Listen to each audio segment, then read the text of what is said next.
Hello friends and welcome to the Southern Mountain Kitchen. Today we're making a grilled cheese Philly sandwich.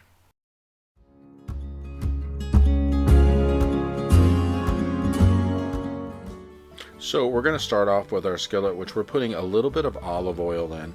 This is meant to cook the vegetables that we're going to start with, which I am using a pepper onion blend, which you can get from the freezer section of a store, which basically is red peppers, green peppers, and pieces of onion, which are already mixed together. It makes it a little bit more convenient when you're going to make something like this.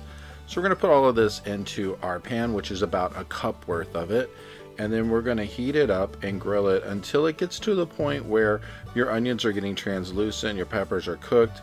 We just basically want to work that olive oil in and get them heated. So I'm putting mine on medium high, and I'm going to cook this for a few minutes just to get it to the point where it looks like it is cooked. And you can tell the difference when it gets there because the onions will be very translucent. So go ahead as this is warming up and cooking and stir it around a bit to make sure that it gets totally mixed up with the oil. And we're going to keep doing this until it is completely cooked.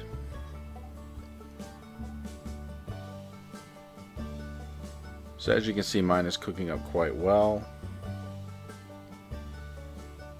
Now once this is completely done, we're going to move this to a plate and set it aside. We're going to use the same pan to cook the meat that's going onto the sandwich.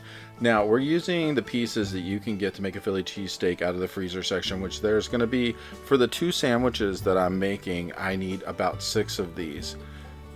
And I'm going to put them all in the pan at the same time, heat them up and chop them up so that way they get thoroughly cooked. And again, they will be set aside with the vegetables waiting until the grilled sandwich is being made.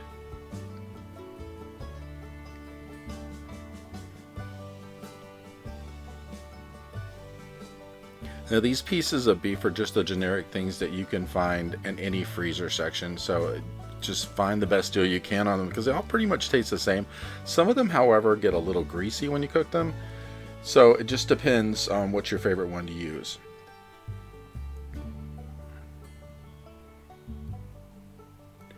So I have my heat on medium high, and as you can see, the bottom is starting to sizzle. So what's going to happen is I'm going to let these things thaw a little bit, and then as they start getting to a point where I can break them up, I'm going to use a spatula and just take them apart.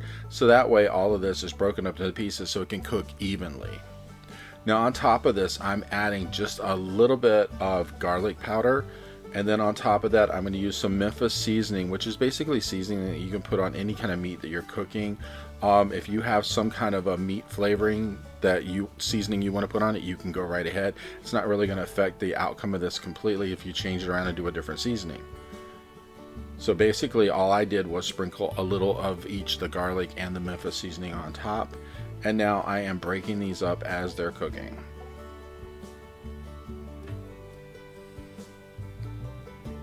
So you can see on these, as they get warmer and they're basically thawed out, you can actually move these around, break them up very easily when they're going through.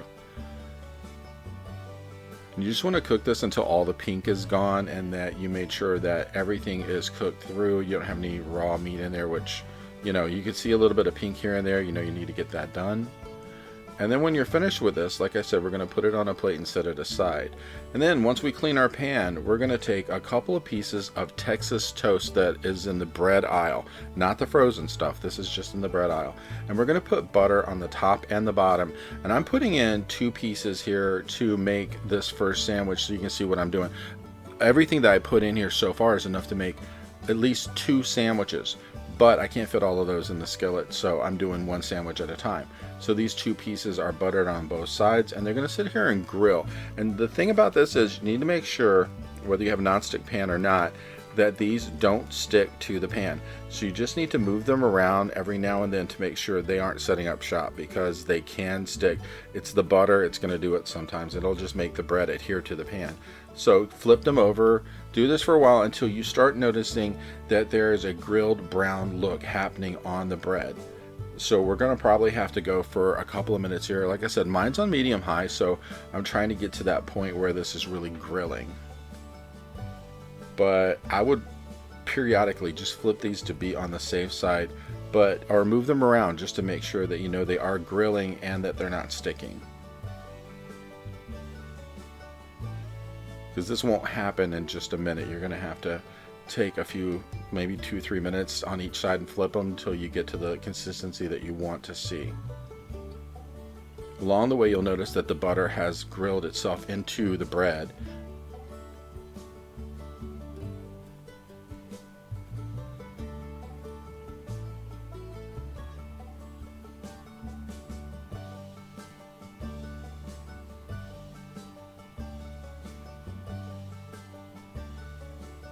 Just a cautionary thing, when you're flipping these, if you happen to put your fingers on the bread to flip it, which I tend to do sometimes, be careful of how hot that pan is. You do not want to burn yourself, or even on the heat coming off the bread itself.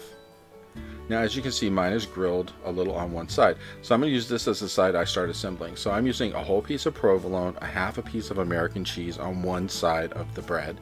Then on the other piece, I'm going to end up adding some mozzarella cheese. And the whole point of putting this cheese on and letting it sit in the pan like this as it's grilling is you're going to start melting your cheese. And that's a good thing right there, because you want to make sure it's melted before you do any more assembling. And what it will do is heat it up enough to where if it's not completely melted, it'll cling together enough and start to melt. And then when you put everything else together and put the two pieces of bread together, then it will grill completely through, and your cheese will be nice and stringy and pulling apart when you pull your bread apart. So now that we have all our cheese in place, we're going to bring in some of the pepper, onions, and all, and put on top of the mozzarella side. And we're going to continue to allow this to grill the whole time we're doing this. And once you get as much as you want on there, because I put a decent amount on mine, then we're going to go ahead and start adding some beef to the top of the side with the peppers.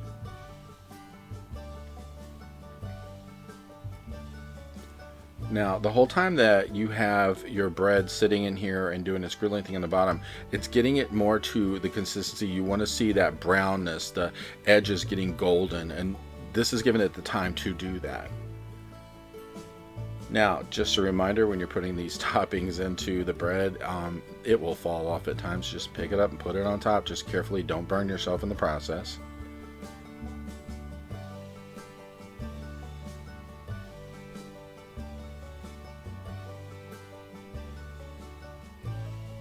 Now I'm going to take the piece that just had the two pieces of cheese on it, flip it over on top, and as you can see, there's a nice grilling going on that side that flipped up.